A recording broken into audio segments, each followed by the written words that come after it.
Let's study 9th Standard ICSE Chemistry, Chapter 2, Chemical Changes and Reactions. Chapter 2, Chemical Changes and Reaction. We know the reason why chemical reactions happen. Every atom of every element is trying to achieve their stable electronic configuration, that is, their duplet state or the octet state. These chemical reactions have various types. Page 19 and 20. Cancelled. Now there are four main types of chemical changes or chemical reactions. Type 1, direct combination reaction. So, when two or more elements or compounds react to form one new compound, that's a combination reaction. Example, hydrogen plus oxygen gives water. Now, if there are two elements combining, it can also be termed as synthesis reaction. Second type is decomposition reaction, which is the opposite of combination reaction. Here, there is one reactant and two or more products. Such a breakup or a decomposition can be brought about by heat, light, etc. If it's brought about by heat, it's called thermal decomposition. If it's brought about by light, it's called photochemical decomposition. The third type is called displacement reaction. Here, we have two reactants and two products. An element or a radical has replaced another element in a compound. So here we see that copper and sulfate were combined together. But since magnesium is more reactive than copper, since magnesium is above copper in the activity series, it displaces copper. So now magnesium combines with sulfate to form magnesium sulfate, and copper is displaced because it was less reactive. This is called displacement reaction. Every displacement reaction is a redox reaction. And finally, we have double decomposition reaction. Again, this would have two reactants and two products, but the reactants and products, all of them would be compounds, no elements. Whereas here, you could see that there was an element involved as well. Here I see totally 4 ions: silver nitrate, potassium chloride. So they are exchanging their ions or exchanging their radicals to form two new substances, silver chloride and potassium nitrate. So this is called double decomposition reaction. Notice that this down arrow means this is a precipitate. That means it's an insoluble salt. So some double decomposition reactions form precipitates as well. Now let's study direct combination reaction in detail. Look at the examples. First of all, two elements combining, carbon plus oxygen gives carbon dioxide, or sulfur plus oxygen gives sulfur dioxide, and so on. An example of an element and a compound reacting, that's carbon monoxide plus oxygen forms carbon dioxide. Remember, whenever you write any equation in exam, you have to write it in a balanced form. The equation must be balanced. So it's 2, 1, 0. That is, 2 molecules of carbon monoxide will react with 1 molecule of oxygen to give 2 molecules of carbon dioxide. The states of matter, like gas, gas, gas, need not be written. Only in a few specific cases, things like precipitate or vapor or temperature or catalyst, those conditions must be mentioned. And I will inform you when it's important. Another example where two compounds combine to form another new compound is carbon dioxide plus water gives carbonic acid. Now carbonic acid is a very weak and unstable acid, so it should be a reversible reaction. Let's study more examples. Whenever nonmetals combine with oxides, they form nonmetallic oxides like sulfur dioxide, carbon dioxide, and phosphorus pentoxide. Notice that it should be balanced reaction. These nonmetallic oxides, when dissolved in water, usually give us acids like sulfurous acid, carbonic acid, and phosphoric acid respectively. By the way, all these are weak acids. And the first two are unstable, so they should be reversible. Put the reversibility sign. On the other hand, when metals react with oxygen, they form metallic oxides. You will be able to write the correct formulae by remembering their valencies and the crisscross method. For example, sodium is +1 and oxygen is 2-. So crisscross, the formula is Na2O. But for calcium, the valency is 2 plus and oxygen is 2 minus. So 2, 2 cut, and after crisscross, the formula is CaO. So these metallic oxides, when dissolved in water, they form bases like sodium hydroxide, calcium hydroxide, and magnesium hydroxide. By the way, here water should be boiling, so make sure you mention it, because otherwise the reaction won't take place at all. Bases are opposite of acids. More about acids and bases in a separate chapter. But it's good to know that acids turn litmus paper red and bases turn them blue. Sodium hydroxide is also soluble in water, so it's called an alkali. Bases which dissolve in water are called alkali. Just good to know information right now. Preparation of salts. Well, these are all synthesis reactions because only elements are involved here. So take any metal, take any non-metal, and when they combine, you get a salt which may be soluble or insoluble. So aluminium chloride, ferric chloride or iron 3 chloride, ferrous sulfide or iron 2 sulfide, zinc sulfide, lead sulfide, and this way you can frame many more reactions between metals and non-metals. The next type is direct combination or synthesis reaction. More examples of direct combination reaction. Burning of hydrogen. Well, whenever something burns, it reacts with oxygen. And when hydrogen burns, it gives water, or rather water vapor. It's an exothermic reaction, that's why there's a plus heat sign. It gives out heat. That's true for any burning reaction. Manufacture of ammonia. This is called the Haber's process. Nitrogen and hydrogen react to give ammonia. So two gases react to give a third gas. The ratio in which nitrogen and hydrogen will combine were 1:3, as you can see. It's a reversible reaction. And there are some conditions to remember. This reaction will take place when the temperature is 500 degrees Celsius, pressure is 200 to 900 atmospheres, and the catalyst is used, finely divided iron, to hasten the process. The catalyst does not participate in the reaction. It only affects the rate of reaction. Next, preparation of sulfuric acid. Well, dissolve sulfur trioxide in water. Notice that earlier we had seen when sulfur dioxide is dissolved in water, it gives you sulfurous acid, which is a weak acid, and it's reversible.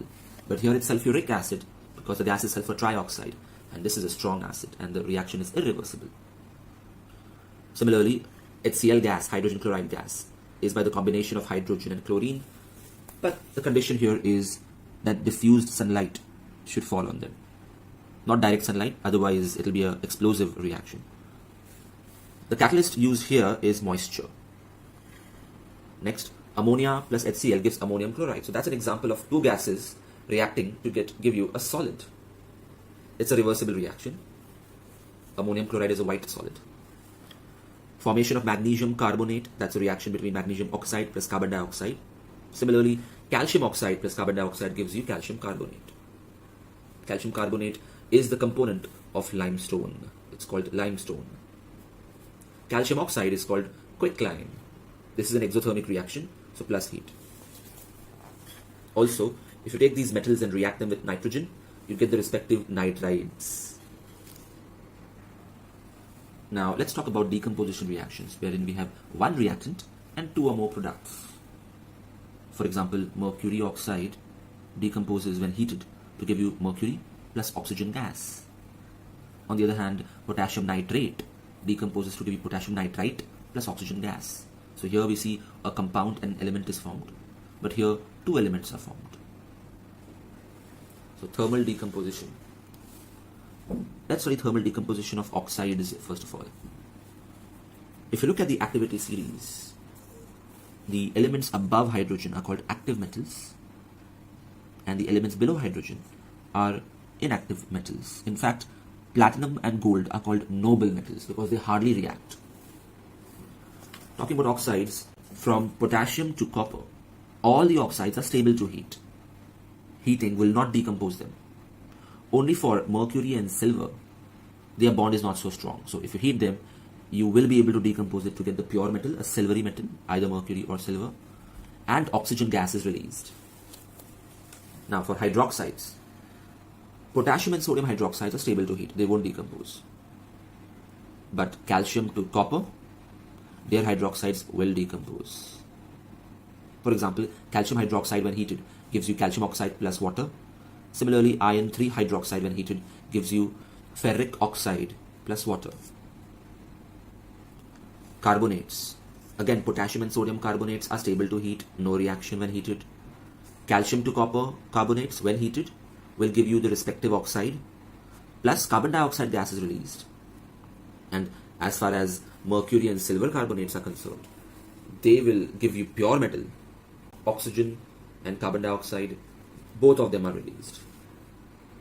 Nitrates. Now here potassium and sodium nitrates will decompose. For example, sodium nitrate would have been decomposed to sodium nitrite plus oxygen. So the reaction will be similar to the potassium one. Calcium to copper nitrates, well, they decompose to give the oxide plus nitrogen dioxide plus oxygen. Nitrogen dioxide, by the way, is a reddish brown gas. So if you had to write the equation for, let's say, zinc nitrate, it would be zinc nitrate when heated gives you zinc oxide plus nitrogen dioxide plus oxygen. So you can frame the equation for any metal. You just need to know their formulae and you need to know how to balance equations. And what about mercury and silver nitrate? Well, they decompose totally. They give pure metal in the end, plus nitrogen dioxide and oxygen. Next, decomposition reaction examples further. Ammonium dichromate. When heated, it gives you chromic oxide plus water plus nitrogen gas. Chromic oxide is a green residue. It's green in color. Whereas ammonium dichromate initially was orange in color. Next, hydrated substances, that is a salt with water of crystallization attached to it. Yes, this dot means a weak bond. So this is hydrated copper sulfate, also called as blue vitriol. When heated, the water component of it evaporates. So there's a steam up arrow is required here compulsorily. And with that, its crystalline form is lost. It becomes a powder that is amorphous. And this anhydrous copper sulfate that is without water is called white powder. It is white in color. If you heat it strongly, it will decompose further to give you copper oxide plus sulfur dioxide plus oxygen. Copper oxide, by the way, is black. Now, thermal decomposition reaction has a special type called thermal dissociation. Here, the difference is that the reaction is reversible. When the reactions were irreversible, we simply call them thermal decomposition. But a decomposition reaction in which a substance dissociates reversibly into two or more simpler substances on application of heat is called thermal dissociation. So a reversible reaction out here because of heat. So this is an example of thermal dissociation. Notice how a solid is getting converted into two gases. Another example is N2O4, that is dinitrogen tetroxide, converting into nitrogen dioxide reversibly. Next, when decomposition takes place with the help of electric current, it's called electrolytic decomposition. For example, when you pass electricity through acidified water, it splits to give you hydrogen and oxygen. Why acidified water? Because pure water is a bad conductor of electricity. And decomposition, which takes place with the help of light, is called photochemical decomposition. For example, silver chloride splits, hydrogen peroxide splits. Decomposition in metallurgy is cancelled. Next, displacement reaction or substitution reaction. It depends on the placement of the element in the activity series. We notice how zinc has displaced copper in this reaction because zinc is more electropositive than copper. Zinc is more reactive than copper. Zinc is above copper in the activity series. Similarly, in this reaction, chlorine has displaced bromine because chlorine is a more reactive halogen or nonmetal than bromine. Some more examples. Now, whenever you take an active metal and react it with a dilute acid, a displacement reaction takes place and you get a soluble salt plus hydrogen. So, iron plus sulfuric acid gives iron 2 sulfate plus hydrogen. In these reactions, always the lower valency is considered. So, it would never give you ferric sulfate, it will give you ferrous sulfate. And now, double decomposition reaction, where the radicals are exchanged to give you two new compounds. Now, in this process, if one of the salts is insoluble, then it's called a precipitation reaction. So a reaction between two compounds in aqueous solution state, that is dissolved in water, to give two new compounds, one of which is insoluble, which is called precipitate. Some examples have to be learned, like calcium chloride and sodium carbonate. They are soluble salts, so they are in aqueous state. Will give you two new salts, sodium chloride and calcium carbonate. Notice how calcium went with carbonate and sodium went with chloride. Out of the two new salts formed, one was soluble and the other was insoluble. So you would see it at the bottom of the test tube, and hence the down arrow is compulsory. So remember these precipitates: calcium carbonate, zinc carbonate, lead chloride, lead sulfate. These are all examples of precipitation reaction, which is very useful in analytical chemistry, but it is cancelled for 9th standard. It's very important in 10th standard. There is another type of double decomposition reaction called neutralization reaction, and here no precipitates are formed. Neutralization is simply the reaction between acid and base to give salt and water only. Make sure you write only in the definition compulsorily. There's an interchange of radicals, as you can see. Sodium goes with chloride and hydrogen goes with hydroxyl to form water. Because acids and bases are opposite to each other, they cancel each other, they neutralize each other to form neutral substances like salt and water. Here, neither of them turn the color of litmus paper. They are neutral to litmus. Some more examples. So again, if you take any insoluble base and an acid, it will give you salt and water only. By insoluble base, I mean any metallic oxide or metallic hydroxide. And even if you take a soluble bases are also called alkali. The alkalis will react with acids again to give you soluble salt and water. So all these reactions have to be learnt. What is the application of such neutralization reaction? It's quite useful. For example, the sting of a bee is acidic. So if a bee stings you, the acid may hurt your skin. So to relieve you, you can apply a base, something like sodium bicarbonate, which is there in baking soda. That can be used to nullify the effect and a soothing effect.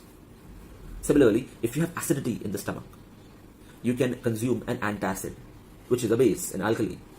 It could be, let's say, magnesium hydroxide. So this will help to relieve the acidity in the stomach. Now, some extra piece of information. Double decomposition reaction may also occur with evolution of gas. For example, iron sulfide plus sulfuric acid gives you iron sulfate plus hydrogen sulfide gas. Now, this is neither a precipitation nor a neutralization reaction. This is just a simple double decomposition reaction where there is an exchange of radicals. Now, whenever there is a reaction, there is an energy change. The energy change is the difference between the chemical energy of the reactants and the products. For example, if the total energy of the reactants was greater than the total energy of the products, then that extra energy is given out as heat, and it is called exothermic reaction. And these are the examples to be studied. Make the changes if this is not reversible. On the other hand, if the total energy of the reactants was less than the total energy of the products, then heat is absorbed. That is called endothermic reaction. And these examples have to be studied. Here, the reaction can be sustained or continued even if you don't supply external energy. But endothermic reactions can be sustained or continued only if we continue to supply external energy in the form of heat, usually.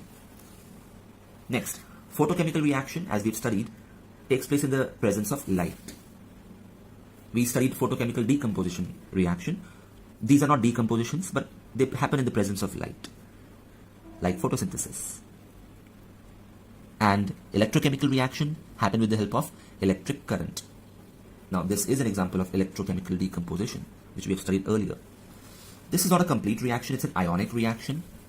More about it in a different chapter. But notice how fused NaCl, that is molten NaCl, no water, splits into sodium ions, that is cations, and chloride anions because of electric current. And it's reversible, of course. Cancel these equations. And this page is cancelled. Just for your information, it tells us that reactions can be brought about by supplying energy in the form of heat, light, electricity, pressure, or using a catalyst. And examples have to be learned. You see, whenever you heat something or you provide them with light or electricity, you are increasing the collisions between the reacting atoms and molecules. And more the collisions, more the chances of the reaction. Hi students, this is AJ sir. If you like this video, press the like button. If you would like to enroll for my online test series or online lectures, email me or message me on Instagram. Check the description for more information.